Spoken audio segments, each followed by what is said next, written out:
back to the Common Guru. I'm Jax. Today we're going to take a look at question number 4 in our question series called A New Year, A New Way. And this one was a big one for me as well. Are you sarcastic and obnoxious?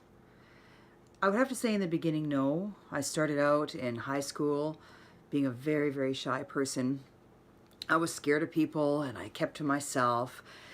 And it was terrible. I did not enjoy high school at all until grade 12 when I decided that I was going to speak out a little bit, and I used sarcasm as a means to do that.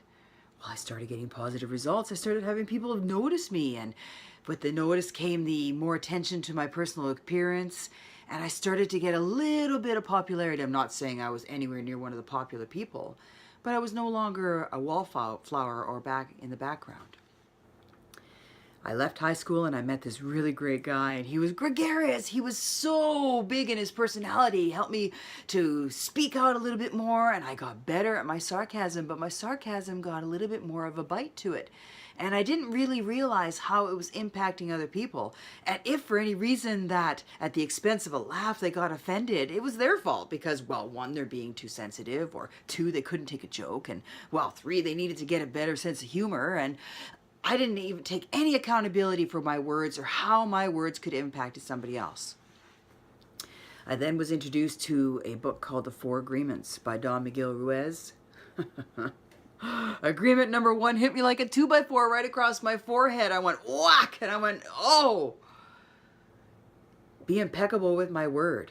Be impeccable with my word. Be impeccable with my word. And I thought, well, I was impeccable with my word. I didn't mean any ill will by what I said to other people. And then I took a little closer at the look at the agreement, and it was like to speak to each other with integrity. Well, I didn't do that. Say only what you mean.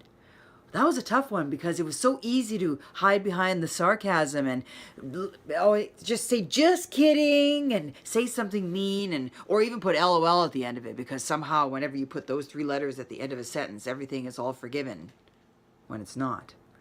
How about avoid using the word to speak against yourself or gossip about others? I loved gossip. I wasn't necessarily one that liked to spread it as much, but I loved to hear about it, and I loved to talk about it and find out the dirt on other people and what they were doing and what was happening in their life. The 4th one, and please use the power of your word in the direction of peace and love. That was a tough one for me. I had become very guarded and harsh in my tone in talking with people, and especially my 2 boys. They started to get afraid of me, and even when I was in public, people would look at me and my tone and method in which of talking to them, and they would actually cringe. It was a very tough time, and my boys took a lot.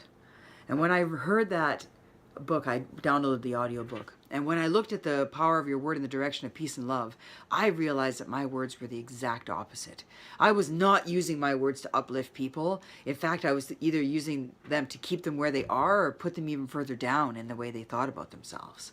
I was not a method of positive change at all. And that was a very hard time for me, especially when you stand back and you look at yourself. And then I looked at the situation from my boys' point of view, and I thought I was giving them tough love. But you know what? They missed the entire message because all they saw was my harsh delivery.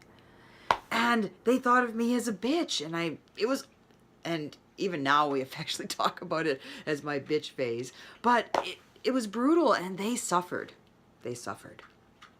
When I started looking at the message of the book and how it could apply to me, I realized that my words were not used as positive tools. They were used as weapons. And I slowly started to watch what I said.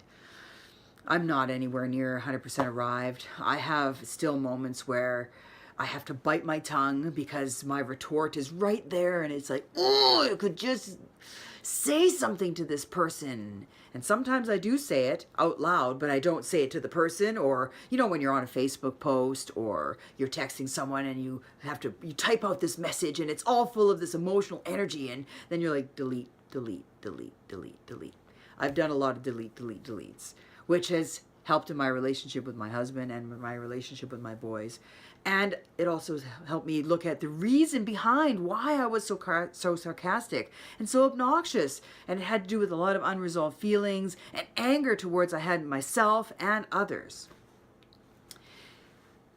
This new approach to being impeccable with your word has caused a little conflict in my life, though, because my husband is a avid lover of comedy. He just absolutely loves it and listens to it when he works and or on the drive home, and I have a terrible time with it. The majority of it to me is very sarcastic and obnoxious, and I just sit there and go, oh, I just don't like that, and especially the ones where they use the comedic routines where they put down their spouse. I'm just like, if I was a wife, even though I know it's supposed to be comedy and it's all part of this act, for me it'd be this element of truth. Behind all sarcasm in my mind, there's an element of truth in everything that you say. Whether or not it's 100% or whether or not it's 5%, there's still truth in there. And depending on the emotional energy of the delivery, you feel the hit. I do. I just, oh, and you can try and disguise it in humor, and you can try and disguise it or hide behind the words just kidding, or you can't take a joke like I used to. But for me, I just want nothing to do with it. There are a couple comedians that I've watched where they actually make fun of life and help you look at a different perspective of things. And for them, I find those quite humorous, and they do get the occasional chuckle.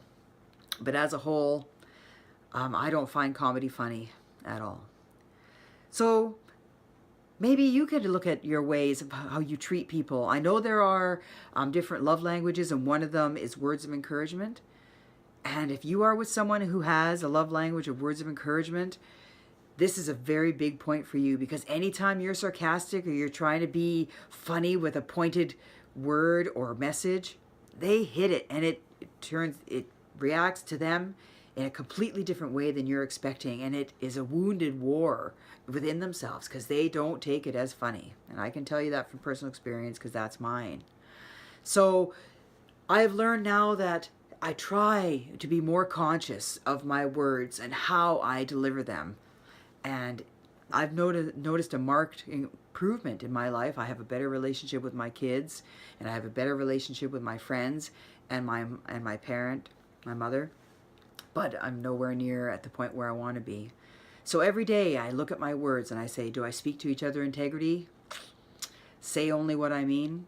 I avoid using words against myself. That's a big one. Negative self-talk. The plague that I have going in my mind, amazing. And how to gossip about others. Gossiping, it's fun, but it's not productive. And use the power of your word in the direction of peace and love. That's what I want to do. Be peaceful and loving and harmless in my words. So I hope this question and answer series is of benefit to you. I know it's been of great benefit to me. Check down below in our description box for our links to the written version of this on our Steemit page. And you can see other great links to stay in contact with the Common Guru. Have a great day, everyone. Bye.